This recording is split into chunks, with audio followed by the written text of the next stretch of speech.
حضور اکرم صلی اللہ علیہ وآلہ وسلم شب معراج میں بیت المقدس کی طرف جاتے ہوئے مصر کے قریب ایک مقام سے گزرے تو انہیں نہایت ہی اعلیٰ اور زبردست خوشبو آنے لگی۔ آپ صلی اللہ علیہ وآلہ وسلم نے حضرت جبرائیل علیہ السلام سے پوچھا کہ یہ خوشبو کیسی ہے؟ جواب ملا کہ فرعون کی بیٹی کی باندی مشاطہ اور اس کی اولاد کی قبر سے آ رہی ہے۔ پھر حضرت جبرائیل علیہ السلام نے اس کا قصہ بیان کیا کہ ایک عبرتناک واقعہ ایسا ہے، مشاطہ فرعون کی بیٹی کی خادمہ تھی اور وہ خفیہ طور پر اسلام لا چکی تھی۔ ایک دن فرعون کی لڑکی کو کنگھی کرتے ہوئے اس کے ہاتھ سے اتفاقاً کنگھی گر پڑی۔ وہ اٹھانے لگی تو اس کی زبان سے بے ساختہ بسم اللہ نکل گیا۔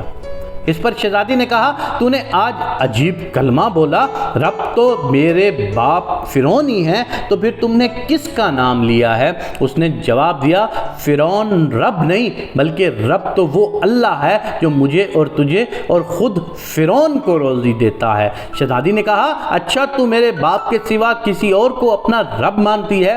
اس نے جواب دیا، ہاں میرا، تیرا اور تیرے باپ سب کا رب ایک ہی ہے اور وہ ہے اللہ تعالیٰ۔ شہزادی نے اپنے باپ سے کہلوایا، وہ سخت غضبناک ہوا اور اسی وقت اس کو برسر دربار بلوا بھیجا اور کہا، کیا تو میرے سوا کسی اور کو اپنا رب مانتی ہے؟ اس نے کہا کہ میرا اور تیرا رب اللہ تعالیٰ ہے جو بلندیوں اور بزرگی والا ہے۔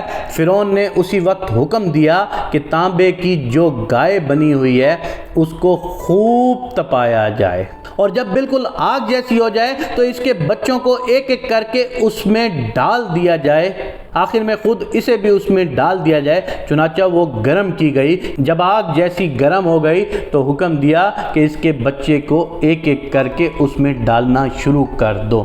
اس نے کہا، بادشاہ ایک درخواست میری منظور کرو، وہ یہ کہ میری اور میرے ان بچوں کی ہڈیاں ایک ہی جگہ ڈال دینا۔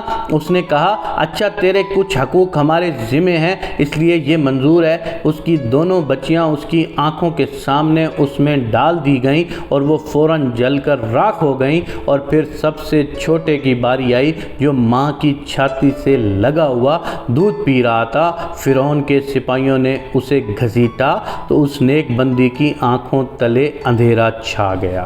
اللہ تعالیٰ نے اس بچے کو اسی وقت زبان دی اور اس نے بآواز بلند کہا، اماں جان افسوس نہ کر، اماں جان ذرا بھی پیش و پیش نہ کرو، حق پر جان دینا ہی سب سے بڑی نیکی ہے۔ چنانچہ انہیں صبر آ گیا، اس بچے کو بھی آگ میں ڈال دیا گیا اور آخر میں ان کی ماں کو بھی اسی آگ میں جلا کر مار دیا گیا۔ یہ خوشبو کی مہکیں اسی جنتی محل سے آ رہی ہیں۔ سبحان اللہ، سبحان اللہ، کیا عظیم شان ہے حق پر کھڑا ہونے والوں کی۔ یہ دنیا فانی ہے، تم لوگوں میں سے کوئی بھی اگر حق پر کھڑا ہونا چاہے تو ڈٹ جائے حق پر۔ میں تم سے وعدہ کر کے تمہیں یہ یقین دلوانا چاہتا ہوں، نہ تمہارا رزق کوئی کم کر سکتا ہے اور نہ ہی تمہاری کوئی عمر گھٹا سکتا ہے۔ یہ سب کچھ صرف میرے رب باری تعالیٰ کے اختیار میں ہے۔ آج اپنے آپ کو حق پر پکا کر لو، آج اپنے آپ کو حق پر ڈٹا لو، تم دیکھنا کامیابی تمہارے قدم چومے گی۔